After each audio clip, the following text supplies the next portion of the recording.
Hola, me presento, soy Cristóbal Cobo. Voy a dictar una conferencia sobre competencias, especialmente atendiendo el tema de las competencias de los docentes en el marco de la sociedad del conocimiento. Esta conferencia la estoy dictando desde la calle Iffley Road, acá en el sur de Oxford, Inglaterra. Segunda, podemos decir que nos encontramos en una fase de profundas redefiniciones donde los metadiscursos en alguna medida entran hoy día en una suerte como de reconfiguración, y aquellos espacios que eran particularmente relevantes en generaciones anteriores hoy día podemos decir que entran en una nueva reconceptualización. Aquí podemos hablar de esta mitología digital que en alguna medida guarda relación con esto de que las nuevas tecnologías y esta fase como de innovación en la que nos encontramos pareciera aplacar todos los discursos anteriores y así como plantea Bauman, el éxito de alguna medida pareciera como que se sustenta en esta idea del olvido, ¿no? Todo lo anterior no existe y hoy día todo está codificado en ceros y unos. Bueno, luego vamos a discutir si eso está así o no, pero eso en alguna medida es lo que plantean una serie de autores con respecto al contexto actual en el que nos encontramos. 3. ¿Qué es lo que está pasando? Volviendo al mismo Bauman, hablamos de una época de un tiempo que él describe como tiempos líquidos, ¿no? Una manera de hablar de esta era postmoderna de reconfiguraciones, de fragmentaciones, de desestructuraciones, pero al mismo tiempo de reconfiguraciones y de nuevas redefiniciones, ¿no?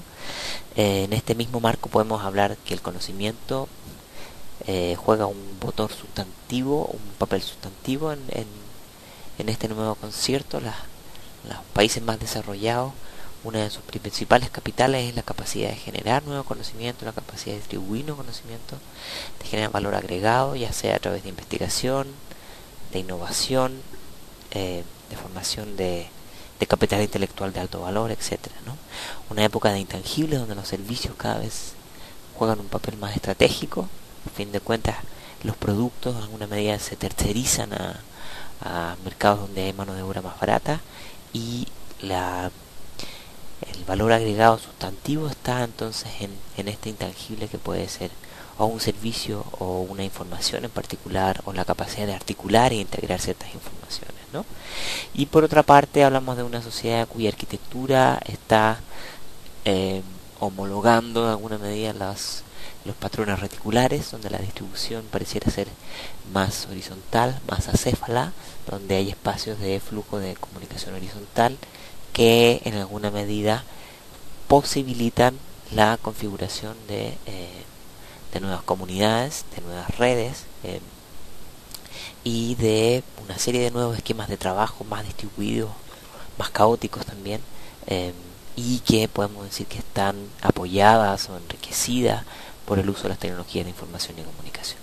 En esta misma línea, especialmente respondiendo a la corriente europea, hay un fuerte acento entonces bajo estas nuevas redefiniciones donde los espacios de aprendizaje de las personas de este capital humano se valoriza en la medida en que está en proceso de adaptación, mejora y de adquisición de nuevos saberes de manera permanente. 4. Parafraseando al periodista del New York Times que escribió El mundo es plano, Thomas Friedman, podemos hablar de una época que nos tocó a nosotros vivir, esta época de la tercera globalización. La primera fue de las naciones, la segunda fue de las corporaciones, y esta tercera tiene que ver con una globalización de las personas, ¿no? Donde las personas con mayores competencias, mayores habilidades, destrezas y capacidad de adaptarse a distintos contextos son capaces entonces de trascender las barreras o las limitaciones físico-temporales de una nación, una localidad, una comunidad en particular, ¿no? Y como decíamos, en este nuevo concierto se evidencian nuevas formas de organización, nuevas formas de organización del Estado, una forma de organización de la empresa.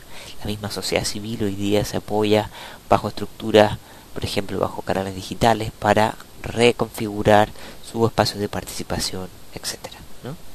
Es una época, como decíamos al principio, también está teñida de un marco de tecnoutopismo, Y en términos de conocimiento, podemos decir que el conocimiento no solamente se distribuye bajo estos nuevos canales, estas nuevas estructuras, sino que también converge, confluye de una manera que se abren espacios para la fragmentación y la regeneración de nuevas disciplinas del conocimiento.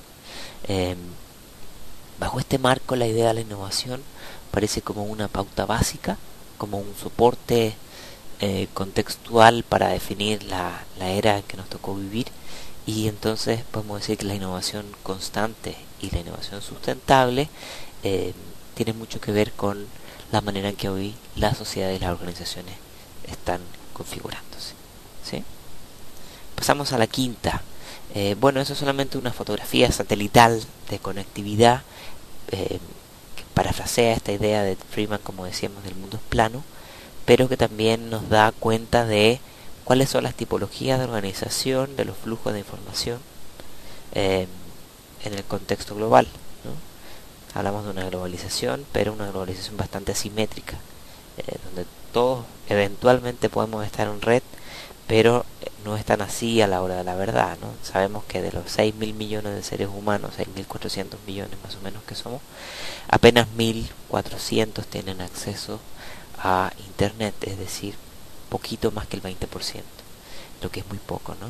Entonces nos damos cuenta que hay ciertas acápites o ciertas características particulares de esta sociedad del conocimiento que parecen no ser tan horizontales y no tan integradoras como aparentemente estos nuevos discursos intentan ceñirlas, ¿no? Ok, pasamos a la siguiente. Una de las cosas interesantes que podemos ver en la época que nos tocó vivir, una época donde se ha etiquetado por sociólogos, historiadores, políticos y pensadores como la era del conocimiento, tiene muchos nombres, la verdad. Se le llama la era de la información, la sociedad de los conocimientos, como lo llama la UNESCO, ¿no? La era postindustrial, en fin.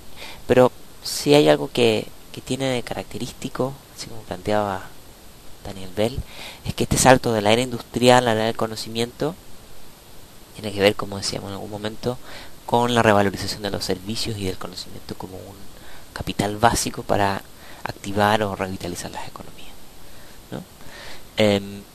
Entonces, una de las cosas interesantes era que las pautas de desarrollo, la era industrial se medían, uno de los indicadores de desarrollo era cuánta electricidad tiene una determinada empresa, sociedad o comercio, digamos, ¿no? Y en nuestra era pareciera que si hacemos una suerte como de analogía, podríamos decir que hoy día las sociedades, de manera, yo diría, con particularidades muy especiales, se mide el desarrollo a través de la conectividad. Curiosamente, muchos países, incluso el Banco Mundial, su Knowledge Economic Index, define como uno de los indicadores importantes los niveles de conectividad que puede tener una sociedad, ¿no? Ahora, si vemos eso con un poco más de profundidad, nos podemos dar cuenta que eso tiene ciertos acápites que vale la pena, yo creo, que revisar. El primero de ellos es que lo que podemos hacer con electricidad en alguna medida obviamente es un facilitador de desarrollo, pero no es exponencial el crecimiento de uso de electricidad con las posibilidades de desarrollo. Lo que quiero decir con esto es que una cosa es preguntar cuánta electricidad tienes, ¿no? Y otra es preguntarse qué haces con esa electricidad. Si yo tengo luz para trabajar en mi escritorio, como puede ser una persona que está trabajando de noche, por ejemplo, si tiene 4 o 5 luces, no va a estudiar necesariamente mejor que si tiene una luz, que es la que a lo mejor necesita para trabajar. Bueno, con la conectividad pasa un poco eso. No hay una proporción, me parece a mí, lineal de los niveles de conectividad con los niveles de aprovechamiento de esa conectividad. Y esto lo planteo porque hay muchos discursos centrados en los temas de la brecha digital que lo único que hacen es focalizarse en el ancho de banda, en la cantidad de equipos que existen conectados por alumno, o por empresa, o por habitantes, ¿no?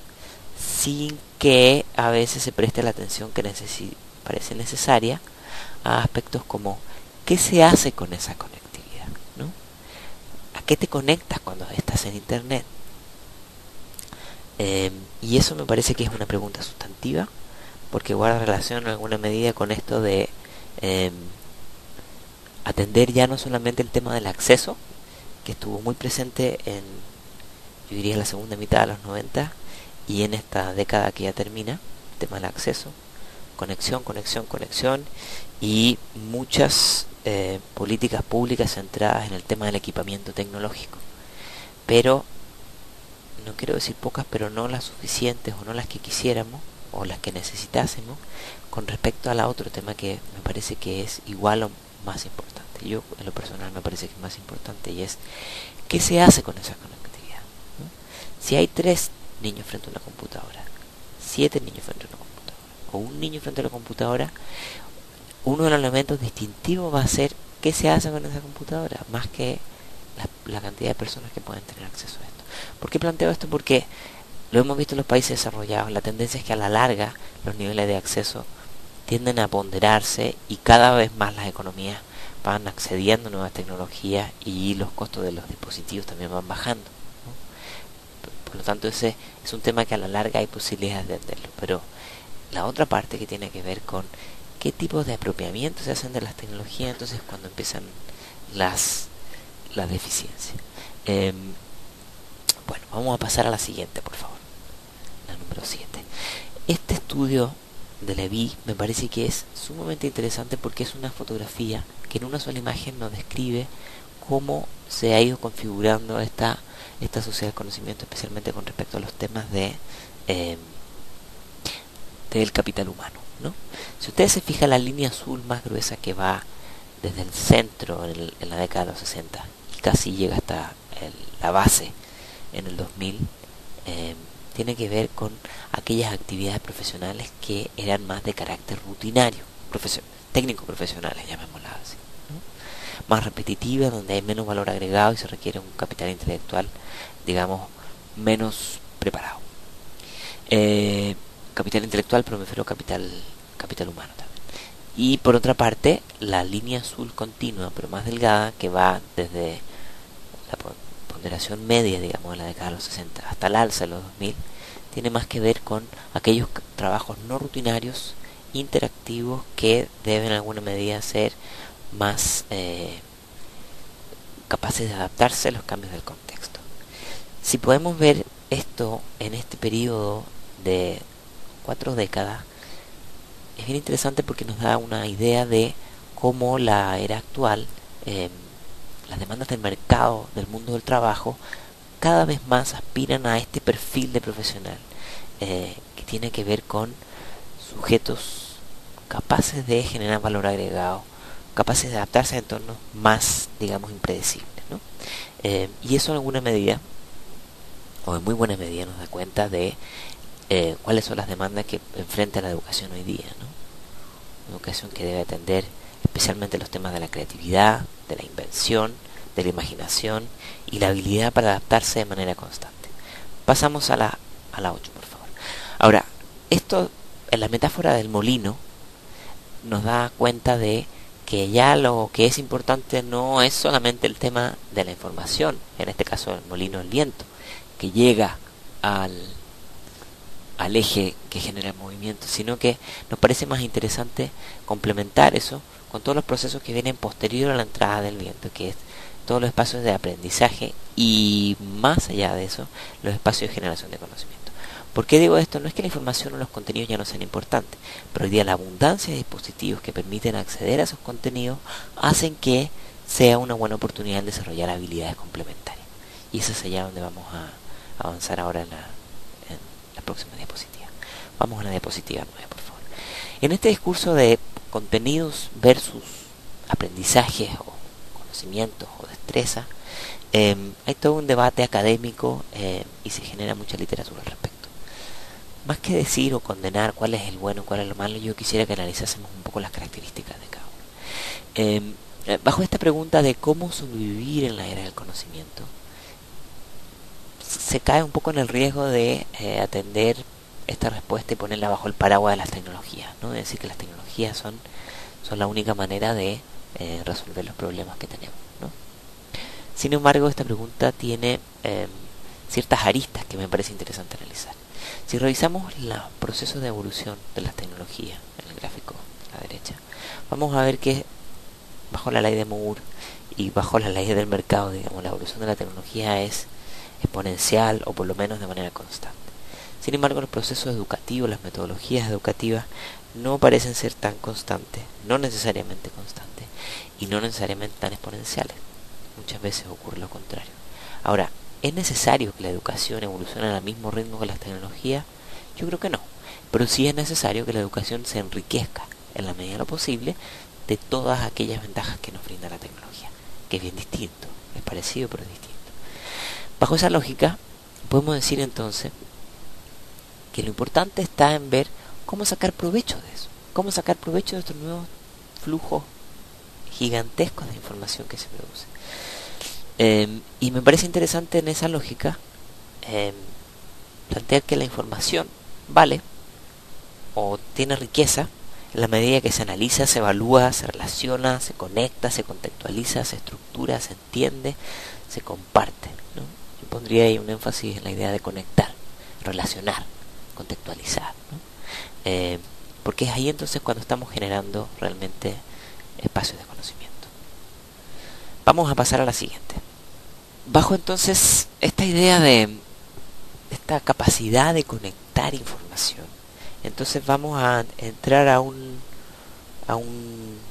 perspectiva que pone cierto énfasis en la idea de desarrollar estas habilidades que nos ayudan a conectar información. Y digo conectar información como un concepto, digamos, integrador, bajo la lógica de yo puedo conectar información a la medida que puedo revisar información, y puedo revisar la información en la medida que puedo buscar información, y puedo buscar información en la medida que me puedo conectar a información, en la medida que puedo tener tecnologías, en fin, es una cadena, ¿no? Pero eso tiene que ver entonces con la capacidad que podemos tener o no de desarrollar ciertas destrezas para el uso de esa tecnología, para el uso y explotación de la información. Entonces vemos entonces bajo esta pirámide en la diapositiva 10 que la articulación de datos nos permite generar información. Información es datos más una determinada organización. Y esa información más contexto y experiencia nos permite construir conocimiento. Ese conocimiento más el desarrollo de habilidades ya no tan lineales, sino que más contextuales, entonces es cuando empezamos a desarrollar la capacidad de aplicar determinadas competencias, ¿no? Podemos decir de una manera muy sencilla que a modo de síntesis, digamos que las competencias es un saber actuar en una situación, en un ámbito, en un contexto determinado, ¿no? Y que implica por sobre todo la capacidad de usar, pero por sobre todo de adaptar nuestros recursos, es decir, nuestros saberes, nuestros conocimientos, nuestro know-how, nuestras competencias, nuestras habilidades, nuestras destrezas, ¿no? Ahora, sabemos que hay competencias de orden básico, rutinarias o que son, digamos, más lineales. Hay competencias más avanzadas que requieren cierta sofisticación y hay competencias especializadas, ¿no? La pregunta está en cómo buscar procesos de aprendizaje que nos permitan integrar estos esquemas, ¿no? A mí me parece muy interesante lo que quise traer aquí a la presentación, la apuesta que está haciendo la Unión Europea en esta línea. Decíamos que hay un énfasis importante en los últimos años en esta idea del aprendizaje para toda la vida. Y bajo ese digamos, enfoque, se ha definido 8 competencias clave, ¿no? Las quiero leer muy rápidamente. Las competencias de comunicación de la lengua materna, de comunicación de una lengua extranjera, competencias en matemáticas, ciencia y tecnología, competencias digitales, aprender a aprender, competencias sociales y cívicas, iniciativa, espíritu emprendedor y por último conciencia y expresión cultural. Entonces, ahora en la segunda parte de la presentación me voy a concentrar específicamente en el tema de las competencias digitales. ¿Por qué en esta y no en las otras? No es que las otras no sean importantes, las otras son muy importantes. Pero entendemos hoy que el hecho de desarrollar ciertas competencias digitales nos ayuda de manera transversal a potenciar todas las anteriores. ¿Por qué? Porque las nuevas tecnologías son, como decíamos, facilitadoras de generación de nuevos contextos, facilitadoras de construcción de redes sociales, facilitadoras de espacios de distribución y generación de nuevos conocimientos. Vamos a la siguiente, por favor, la 11. Entonces, claro, tenemos hoy día, como muestra la imagen, este docente del siglo XXI que debe ser capaz de tener un abanico de destrezas y competencias bastante distintas a las que se requerían en décadas anteriores, digamos. Esta complejidad vendrá por la expansión de las tecnologías, por la redefinición de los mercados, por la globalización de las naciones, en fin, ¿no? Y yo diría aquí que la idea de estas competencias yo las dividiría en tres. Las competencias, digamos, cognitivas, que es comprender estas reconfiguraciones que la sociedad del conocimiento hoy día suscribe. Comprender hoy día que esto que planteamos de los intangibles y el valor del conocimiento como un motor de generar de la economía de valor agregado o de más desarrollo. Competencias de orden informacional, que tienen que ver con este espíritu emprendedor de saber que la información es un capital, es un valor, que a lo mejor antes no se veía así. Y por último, las que son las más cotidianas, digamos, las más básicas, que son las competencias del uso de las tecnologías como tal. Ahora, si hay habilidad en el uso de las tecnologías, pero no en las otras, entonces hay una subutilización de esta, ¿no? Por eso es que es un abanico complejo de esquemas que han de sumarse. Y en esto me parece interesante un análisis que plantea la investigación de Silva, de la Education Sector, una organización norteamericana, que plantea el mundo del trabajo requerirá empleados que sepan cómo hacer las cosas, el famoso know-how, más que replicar procedimientos, ¿no? Más que esas competencias básicas, sino que estamos hablando entonces de las competencias avanzadas, ¿no? Que reconozcan cuál es la información relevante, capacidad de análisis y crítica, por qué y fundamentalmente cómo se conecta con otras fuentes. Esto lo decimos especialmente en una época donde hay tanta información, el valor está en la capacidad de conectar.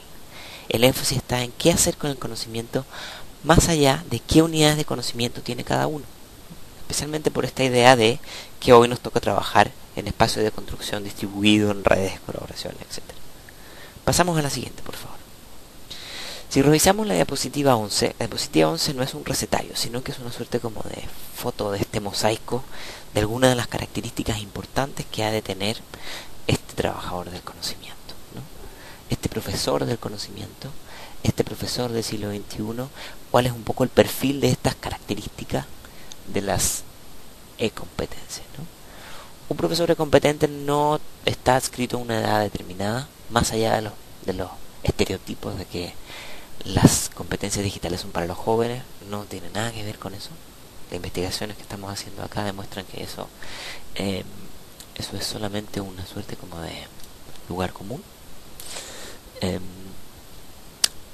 Un profesor competente es una persona innovadora que entiende el valor del trabajo colaborativo, que entiende el valor de ser inventivo, creativo, que tiene un sentido social, es decir, la lógica de el trabajo en equipo, en comunidad, y bajo el mismo orden. Entonces es una persona que entiende el valor de trabajar en redes, ¿no? Una persona capaz de resolver problemas y de enfrentarse a entornos sumamente complejos como el que nos toca vivir, como el que estamos analizando, ¿no? Con problemas desconocidos, como los que nos toca hoy día enfrentar en una época de crisis económica, en una época de crisis de carácter medioambiental. Es el mejor escenario, digamos, para aplicar estas habilidades frente a problemas desconocidos, ¿no? Una persona que no tiene temor a liberar el acceso a la información, capaz de desaprender rápidamente y de crear redes de conocimiento. Estoy pensando en las personas que pueden estar escuchando esta conferencia y en la destreza que puedan desarrollar ellos para construir sus propias redes de conocimiento aprovechando algunas de estas características, ¿no? Y bajo esta idea del aprendizaje para toda la vida, un profesor competente es un profesor capaz de desarrollar esta idea del aprendizaje continuo, capaz de experimentar, que no le teme al fracaso y que entiende que las tecnologías son herramientas que enriquecen sus espacios de acción y no son ni limitantes ni excluyentes, ¿no? Pasamos a la siguiente, por favor. Me gusta mucho esta idea de que las competencias que plantea Hilser, o la alfabetización digital, o el ICT literacy, como se plantea en inglés, tiene que ver no con el dominio de las ideas, tiene que ver con el dominio de las ideas, no con el de las teclas, ¿no? Para no caer en esta simplificación que las competencias digitales son solamente para aquellas personas que están en el área de informática, todo lo contrario. Las personas de informática son unos facilitadores, pero el uso de las tecnologías no puede ni debe estar recluido a ello. Ahora, ¿cuáles son las cosas que yo creo en lo inmediato que se pueden promover? Uno, entender que este enfoque que estamos planteando hoy día ha de complementar el currículum. No significa que el currículum ha de desaparecer, sino que ha de complementar los programas de formación que hoy día existen, ha de alimentarlo y enriquecerlo. En segundo lugar, me parece fundamental la idea de estimular el interés por aprender a usar nuevas herramientas. Como me decía una profesora aquí el otro día, fomentar la curiosidad es una de las principales posibilidades que tenemos entonces de aprovechar el uso de las nuevas tecnologías. En la medida que tenemos personas curiosas, interesadas en aprender, entonces vamos a facilitar espacios de aprendizaje, aunque sean informales. Me parece que no es para nada excluyente. El aprendizaje informal es un gran detonador de desarrollo de habilidades digitales, ¿no? Muchas de las cosas y de las destrezas digitales que las personas tienen no las adquirieron en una sala de clase, en un curso, sino que la adquirieron en su vida cotidiana, observando entre sus pares, con su familia, qué sé yo. Por eso que la invitación es entonces a enseñarnos entre los colegas las destrezas y los conocimientos que tenemos sobre determinadas tecnologías, e incluso promover que esto ocurra con los estudiantes y de los estudiantes a los profesores. Los estudiantes sí también pueden ser capacitadores de habilidades digitales a los profesores, aunque eso a algunos les suene un poco extraño. En tercer lugar, me parece importante la idea de crear canales para distribuir conocimiento. Vale la pena preguntarse en mis espacios de acción donde yo trabajo, donde yo me muevo, cuáles son los canales para la distribución del conocimiento que tengo yo con mis comunidades, ¿no? Yo invito a los docentes a experimentar. Aquí menciono algunas tecnologías, pero la verdad es que podría ser un listado larguísimo de esto. En otro espacio lo hemos hecho, pero la blog es una buena amiga de la sala de clase. Usar los PowerPoint, usar los videos de YouTube tienen un tremendo valor para la sala de clase. Enseñar a buscar información en Google puede ser un tremendo favor que le pueden hacer a los estudiantes, no solamente a buscar, sino que a identificar la fuente, a jerarquizar, a valorar cómo buscar desde un buscador de Google a un buscador de una biblioteca, cómo enlazar, qué son los metadatos, etcétera, etcétera, etcétera. Y la gente de la bibliotecología tiene mucho que aportar. Y no asustarse con el uso del celular en la sala de clase. Creo que el SMS, los mensajitos, pueden ser un tremendo instrumento para apoyar los espacios de aprendizaje de la sala de clase. Y en la misma línea yo diría, como planteaban algunos de los entrevistados aquí el otro día, promover la idea de aprendizaje basado en problemas, aprendizaje basado en proyectos, en equipos de trabajo, aunque eso en algún momento pueda generar crisis en los equipos, es un gran detonador de nuevos saberes. Y estimular la idea del autoaprendizaje en los estudiantes, no el aprendizaje motorizado por el profesor, sino que el profesor como un complemento, ¿no? En la idea de proceso de aprendizaje constante, lo mejor que podemos hacer con los estudiantes es ser honestos y decirles que muchas de las cosas que van a aprender luego habrán de redefinirse al poco pasar del tiempo. Pasamos a la diapositiva siguiente. Yo estoy terminando ya, la 14. Por último, la invitación que quiero hacerle a los docentes y a los administradores, y si hay personas de las políticas públicas también, yo creo que un profesor competente digitalmente no solo ha de exigirle a las autoridades que faciliten el acceso a las tecnologías, sino que deben insistir en la importancia de que los procesos de elección de la tecnología que se va a comprar sean colegiados. Es decir, que no sea un top-down, sino que sea un bottom-up. Es decir, que los profesores y la comunidad tengan la posibilidad de señalar, sugerir, recomendar cuál es la tecnología que se necesita y no que llegue a través de un oficio cuál es la nueva innovación, ¿no? Y en esta línea, una cosa que desafortunadamente en América Latina brillaba por su ausencia es que no se gasten más recursos en tecnología si estos nos van a ir acompañados de programas de capacitación